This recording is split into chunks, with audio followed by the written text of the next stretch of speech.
علم سيقبض وتظهر الفتن حتى يختلف اثنان في فريضة لا يجدان أحدا يفصل بينهما أو كما قال عليه الصلاة والسلام. محترم حاضرين, আল্লাহ পাকের শুকর, আল্লাহ তাআলা আমাদেরকে অল্প সময়ের জন্য একটা গুরুত্বপূর্ণ বরকতময় মজলিসে বসার তৌফিক দান করেছেন, যেখানে এলাকার গণ্যমান্য শিক্ষিত মুরব্বিয়ান সহ অত এলাকার গ্রহণযোগ্য, অত্যন্ত গ্রহণযোগ্য এবং উপযুক্ত একজন নেতা জনাব তোজাম্মিল সাহেব সহ মুরব্বিয়ান কেরাম আছেন এবং আমাদের মাওলানা কুরবাত আলী সাহেব বাংলাদেশ খেলাফত মজলিসের কেন্দ্রীয় সাংগঠনিক সম্পাদক, তিনি যুগ্ম মহাসচিব আসছেন এবং অল্প সময়ের মধ্যে মুখতাসার কথার মধ্যে মূল বিষয়টা তুলে ধরছেন। আল্লাহ তাআলা ওনাদেরকে উত্তম বিনিময় দান করুন। এখানে আব্দুল আলিম ইসলামিয়া মাদ্রাসা জিয়নপুর এই নামে একটা প্রতিষ্ঠান দাঁড় করানো হইতেছে। আলহামদুলিল্লাহ শুনলাম কাজ শুরু হয়ে গেছে, পড়াশোনা চলছে। মূলত আজকে আমাদের সকলে কে মিলে এখানে শুভ উদ্বোধন যা ভাই ঘোষণা করছেন, তার সাথে আন্তরিক দোয়া এবং এই বিষয়ে কয়েকটি কথা। প্রথম কথা হইল এই, আমরা এদেশে বাংলাদেশে বসবাসকারী জনগণ এরা বেশিরভাগই মুসলিম, অমুসলিমের সংখ্যা খুব কম। এখানে যারা আছে আলহামদুলিল্লাহ সবাই মুসলিম। এটা দ্বীনি প্রতিষ্ঠানের আয়োজনের উদ্যোগে আমরা এখানে আসছি। আল্লাহ তাআলা এই প্রতিষ্ঠানকে কবুল করেন, সব রকম প্রয়োজনাদি আল্লাহ পুরা করে দেন, বাধা বিপত্তিগুলি আল্লাহ তাআলা সরায় দেন। আমরা আমাদের বাচ্চাদের পড়াশোনা করার জন্য সকলেই ব্যস্ত, সবাই চাই আমার বাচ্চা ভালো করে পড়াশোনা করুক, মানুষের মতো মানুষ হোক, এটা আমাদের সকলের কামনা। এই জন্যই আমরা বিভিন্ন প্রতিষ্ঠান খুঁজি, তালাশ করি। গ্রাম দেশে প্রতিষ্ঠান আছে, বাচ্চারা পড়াশোনা করে, সেই তুলনায় শহরমুখী হইলে আরেকটু পড়াশোনার গতি আরেকটু বাড়ে, উন্নতি হয়। কিন্তু গতানুগতিক প্রতিষ্ঠানগুলির অবস্থা এরকম, যেখানে শিক্ষা আছে কিন্তু তার নিজের মূল ঈমানের পরিবেশ রক্ষার ব্যবস্থা নেই। এজন্যই দেখা যায় আমাদের গ্রামগঞ্জের সাদাসিধে মানুষের সন্তান গ্রামগঞ্জে থাকে, আল্লাহ রসুলকে মহব্বত করে ভালোবাসে, নামাজ কালাম পড়ে, বক্তব্যও পড়ছে। যখনই উচ্চ লেভেলের শিক্ষা প্রতিষ্ঠানে যায়, সে আস্তে আস্তে এই ধর্ম থেকে সরে পড়ে, বেঈমানের দিকে ঝুঁকে পড়ে। কেন? তার ইসলাম এবং ঈমানের পরিবেশ বহাল রাখার ব্যবস্থা সেখানে নাই। অথচ আমাদের প্রত্যেকের কর্তব্য হলো নিজের ঈমান গ্রহণ করার পরে ঈমানকে বহাল রাখা। ঈমান গ্রহণ করা যেমন ফরজ, ঠিক এটাকে বহাল রাখা তেমনই ফরজ। ঠিক বাচ্চা কাচ্চার ক্ষেত্রে, সন্তানাদের ক্ষেত্রে আমাদের এই কর্তব্য যে আমরা এই বাচ্চাদের এমন প্রতিষ্ঠানে দিব যেখানে পড়াশোনার সাথে সাথে তার বিহত হয় এবং ঈমানের রক্ষা হয়। এই যে একটা প্রতিষ্ঠান হচ্ছে আব্দুল আলিম ইসলামিয়া মাদ্রাসা জিয়নপুর, আমার মনে হয় যে এই পরিবেশটা রক্ষা করার চেষ্টা এরা করতেছেন এবং করবেন। এই জন্য শুধু আমরা উপস্থিত যারা তারা নয়, পুরা এলাকাবাসীর সকলের কাছে অনুরোধ থাকবে যে আমরা আমাদের সন্তানকে প্রতিষ্ঠানমুখী করব। এখান থেকে সে যেমন বাংলা, আরবি, বাংলা, ইংরেজি, গণিত, সাধারণ জ্ঞান ইত্যাদি সবকিছু পড়াশোনা করবে, কোরআন সুন্নাহর ইলম হাসিল করবে, ঈমান আমল রক্ষা করার সুযোগও পাবে। এই জন্যই সকলেই আমরা এর প্রতি আন্তরিক সকলের দোয়া কামনা করি, উত্তরোত্তর তারাক্কি এবং উন্নতি কামনা করি। এবং প্রতিষ্ঠান আমাদের, আমরা এতে সকলেই সক্রিয়ভাবে অংশগ্রহণ করতে থাকি।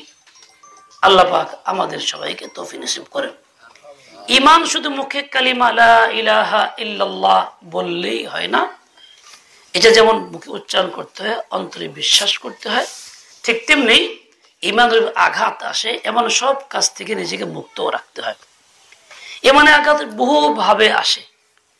ইমানকে ধ্বংস করার জন্য বহু মিশন চলছে, গ্রামগঞ্জেও চলছে, অনেকটা অজানা অনেকটা জানা। যেমন দেখেন সর্বশেষ নবী মুহাম্মদুর রাসূলুল্লাহ সাল্লাল্লাহু আলাইহি ওয়াসাল্লাম, সর্বশ্রেষ্ঠ নবী মুহাম্মদুর রাসূলুল্লাহ সাল্লাল্লাহু আলাইহি ওয়াসাল্লাম। এরপরে কিয়ামত পর্যন্ত নতুন কোন নবী আসবে না, এটা আমাদের ঈমান ও বিশ্বাস। এটা নিয়ে বাঁচি, এটা নিয়ে মরতেও হবে, এটা নিয়ে মৃত্যু হইলে না যাত। কিন্তু দেখা যাচ্ছে কাদিয়ানি, গোলাম আহমদ এবং আরো বেশ কিছু হিজবুত তাওহীদওয়ালা, আরো বেশ কিছু গ্রুপ আছে এরকম, যারা এই আকীদার পরিপন্থী ভিন্ন মতামত পেশ করতেছে। কাদিয়ানি সরাসরি নবুয়ত দাবি করতেছে, মানুষকে বিভ্রান্ত করতেছে, এর দ্বারা ঈমানের উপর আঘাত আসতেছে। বহু মানুষ সরল সোজা না জানার কারণে ওদের মিষ্টি কথায় আক্রান্ত হয়ে যেতেছে। আমরা কেউ আক্রান্ত না হই। এরকম ভাবে ঈমান ধ্বংসের অনেক রকম মিশন চলছে। সবাই সর্বক্ষেত্রে সচেতন থাকবো। পড়াশোনার মধ্যেও আছে। যেমন দেখেন, একটা বই আছে অনুপম গাইড, আপনারা হয়তো দেখছেন কিনা, সকলে নজরে পড়ছে কিনা। এই গাইডে একটা প্রশ্ন আসছে। প্রশ্নটা কি? বাংলাদেশের লোক সংখ্যা বৃদ্ধির কারণ কি? এই প্রশ্নের জবাবে 3টে উত্তর দেওয়া আছে ওইখানে, যা বাচ্চাদের শেখানো হয়। তার একটা উত্তর দেওয়া আছে, এই বাংলাদেশের লোকজন ধর্মপ্রিয়, ধর্ম পছন্দ করে। এদের বিশ্বাস হইল এই যে যিনি সৃষ্টি করছেন, সৃষ্টিকর্তা যিনি, আহার দিবেন তিনি। এইটুক কথা ঠিক না ঠিক? ঠিক। এটা আমাদের ঈমান, সবাই বিশ্বাস করি। আমল কেউ কম করতে পারি, কিন্তু বিশ্বাস তো এটা আমাদের সকলের আছে। কিন্তু পরক্ষণের শব্দটা বলছে যে এই কুসংস্কার বিশ্বাসের কারণেই বাংলাদেশের লোক সংখ্যা বৃদ্ধি। যে ইমানের কথাটাকে বলা হলো কি শব্দ দিয়া? কুসংস্কার দিয়া। আমার বাচ্চা কিন্তু মুখস্থ করবে এই কুসংস্কার শব্দটা দিয়ে। ইমানকে কুসংস্কার শিখবে আমার ছেলে, আমার মেয়ে, আমার সন্তানাদি, আদরের সন্তান। তাহলে বড় হইয়া সে কিন্তু এই কথাটাই বলবে। বাপ মা যদি বলে আল্লাহ রিজিক দিব, তো পারেশান হয় না, এত ব্যস্ত রয়েছে, কথাও তোমার কুসংস্কার, বলবে কি বলবে না? তো এই শিক্ষাই গ্রহণ করছে। তা আমাদের অজান্তেই কিছু এমন কিছু ঢুকতেছে, ঢুকে বসে। বিশেষ করে বিগত এই সরকারের আমলে যা হয়েছে, এর ব্যাখ্যা তো মুক্ত ভাই সবচেয়ে ভালো বুঝবেন এবং জানেনও। তো এই অবস্থাতে আমাদের আসলে নিজেদের উদ্যোগেও এই মেহনতটা করা দরকার। এই মেহনতের একটা অংশ এটা আমি মনে করি। কাজে এই উদ্যোগটা অত্যন্ত যৌব যে উদ্যোগ, আমরা এর সাথে একমত পোষণ করি এবং আমরা এর উত্তরোত্তর মঙ্গল কামনা করি। সকলে আন্তরিক দোয়াও করব, অংশগ্রহণ করব, বাচ্চাদের এখানে পাঠাবো। আল্লাহ তাআলা আমাদের সকলের দিলের নেক বাসনা পূর্ণ করেন, প্রতিষ্ঠানকেও কবুল করেন। তারপরে কিছু বলার আছে কারো ভাই? আচ্ছা, আমরা সঙ্গে দোয়া করি। اللهم صل على سيدنا مولانا محمد الحمد لله رب العالمين والصلاة والسلام على سيد المرسلين محمد وعلى آله وأصحابه أجمعين।